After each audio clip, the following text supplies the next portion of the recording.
Hello guys, welcome back to another video. In this video we are going to learn about transistors. Well, there are tons of videos of transistor explaining pretty much of everything. So in this video we will understand the transistor in a very simple and interactive way. So let's begin. Well, this is a transistor and it has 3 pins: emitter, base and collector.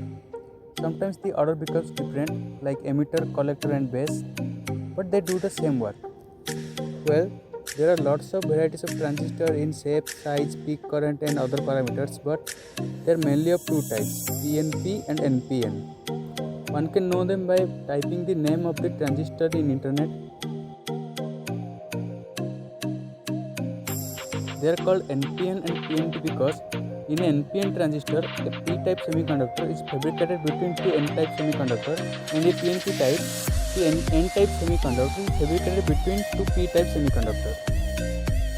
The middle semiconductor is called the base, and among the side twos, one is called the emitter and the other one called collector. The current directions are as shown, and in every case, emitter current equals base current and collector current. Here is the circuit diagram. You can differentiate the PNP and NPN transistor by looking at the arrow mark, which is the direction of the current, and it is always from P to N. So if the arrow is from base to emitter, it's NPN, and if it is from emitter to base, it is PNP. Well, you all know about switches, right? They control a circuit very effectively. The transistor do the same job a better way. So let's see. It's BC547 means NPN transistor. Now, if I connect the emitter and collector to a battery through an LED, the LED doesn't glow.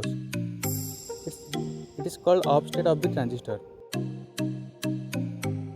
But now, if I connect the base to the positive through a very high resistor, the LED will glow. Now, if I add a switch to the base, the LED will glow whenever I press the switch. Okay, clear? Now you may ask, what is the point of using a transistor if I can connect the switch directly to the LED?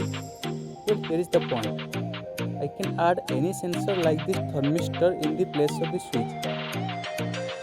Now if I heat the thermistor, its resistance will decrease and the LED will grow brighter.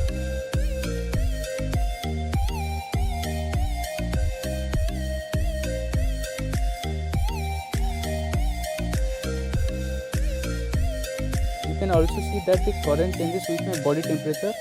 With proper calculation, I can determine surrounding temperature from the measured current.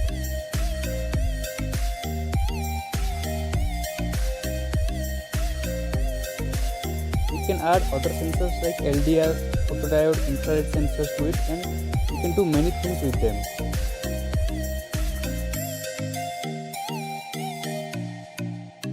Now, the way I have connected the transistor is called the common emitter mode, which we will see on the part 2 of this video.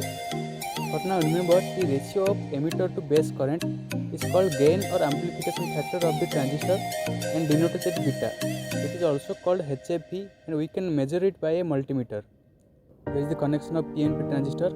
Just the difference between NP and PNP is I have to connect the base of the PNP transistor to the negative side because its base is N-type semiconductor, and this mode is called the common collector mode. There is another type of use called the NOT gate, as shown in the circuit diagram. In this circuit, the LED will glow if I turn off the switch, and the LED will turn off if I turn on the switch. Now let's make it.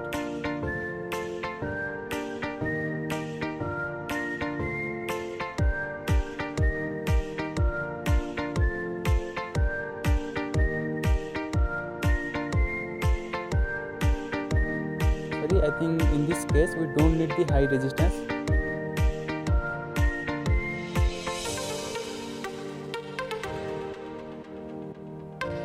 Okay, now you can see the LED turns off whenever I press the switch, and it turns on whenever I release the switch.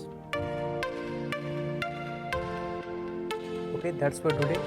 I hope you liked this video and I learned something new. If that's so, press the like button and stay tuned with us by subscribing our channel for the part 2 of this video and for future projects.